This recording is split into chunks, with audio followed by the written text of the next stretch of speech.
For myself and probably many others, Firewatch was one of the biggest surprises of 2016. Coming from Campo Santo, a small development team with no prior releases under their belt, I don't think anyone really expected the game we got. When I first saw the gameplay trailers for Firewatch, I'll admit I was more than a little excited and optimistic. Well, cautiously optimistic.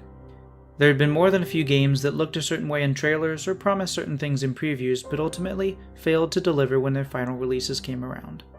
Firewatch, fortunately, didn't suffer from that. It was every bit as captivating as I'd hoped, with its easy-on-the-eyes art style mixed with dialogue that connected players to its two primary characters in a way that was both unique and genuine. There was something real about Firewatch, and I'd say it owes a lot of that to its writing. You buy into just about everything, from the setting to Henry himself and his reason for being there, his talks with Delilah, everything. The developers created an authentic experience that pulls you in because it's immersive in a way that few games are. But beyond that, it's a game that understands its identity. It knows what it is and doesn't try to be something it's not. That's one of the reasons it works. It's a semi-linear, walking simulator with a captivating story. It never promises heart-pounding action or intensity. It doesn't suggest crafting or RPG mechanics. From some of the first footage the devs dropped about the game, you know what kind of experience Firewatch was set to be. There wasn't any No Man's Sky bullshittery here.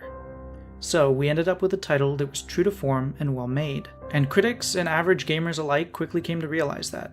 The general reception for Firewatch was very positive, with a lot of people agreeing that it was a great game.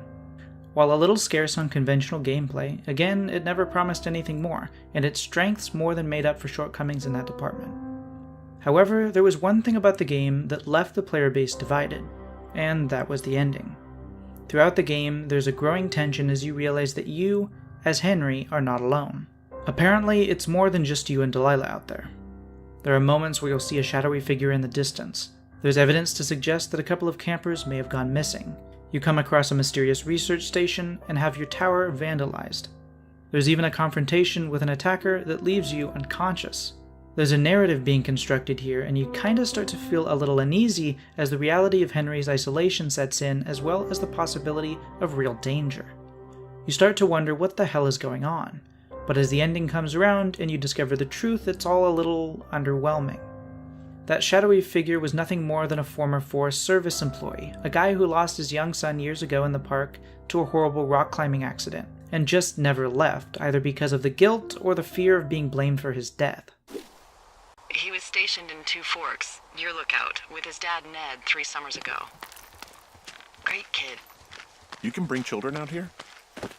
No. You know, I'm not a stickler for rules. They took off halfway through the summer.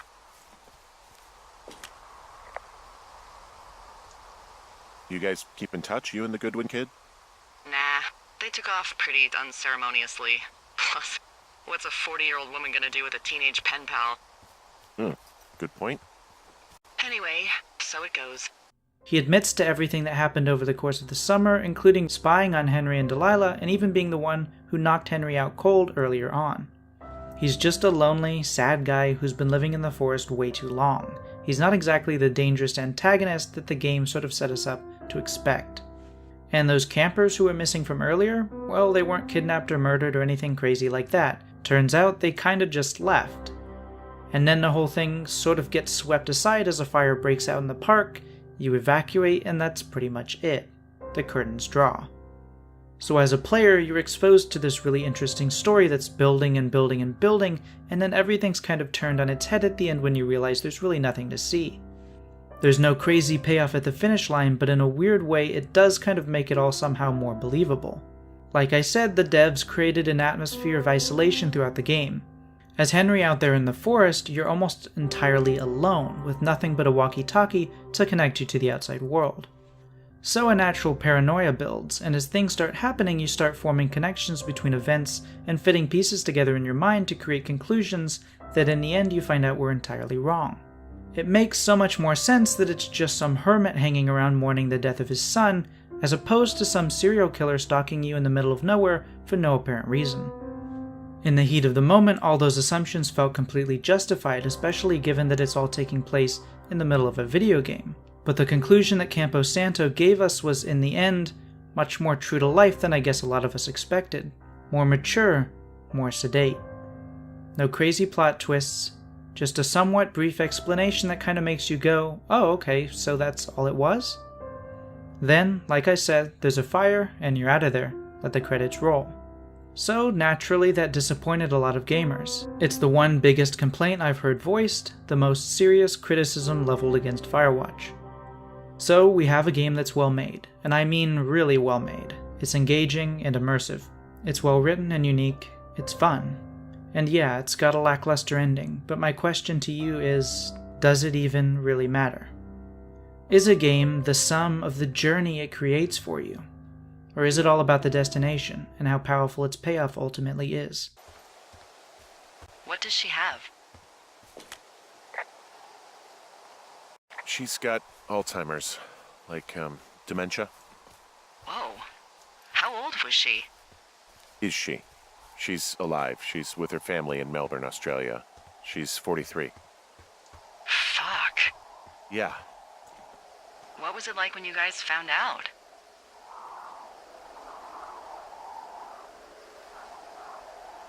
Well, we didn't really understand what was happening. You don't get Alzheimer's in your late 30s. No kidding. But even then, we didn't really get it until she couldn't work anymore and I couldn't leave her alone. It wasn't until then that I said, oh, this is it. This is over. That was hard. I'm sorry to be such a downer. Don't even. I'm happy to listen. And, we'll try to have some fun this summer. I promise. I got to learn about a man's life in a really engaging way and connect with him through learning about love and loss. I got to visit a place I've never actually been to and interact with it until it felt familiar. I was able to be a part of conversations between Henry and Delilah that felt very genuine. Conversations with humor and depth and real emotion, to the point where I actually gave a shit about both of these people. Throughout the story, I constantly wondered who that figure watching me might have been, because it was actually concerning, and while the game was never flat out scary, there were moments where I felt that sense of isolation really get to me. And that's really impressive because Firewatch is not a long game. In fact, it was only around 5 hours before I completely finished it on my first playthrough. But there's a lot packed into this game. Firewatch made me feel things over the course of those 5 hours that I'm honestly surprised to say I felt from a video game. So, in my opinion, this was a game that was absolutely worth the time I invested in it, and the admittedly weak ending did not in any way sour the experience for me. I honestly have no shame in saying I really liked Firewatch, because when I think back to my time with it, it's not the ending that I'm caught up thinking about. It's everything else.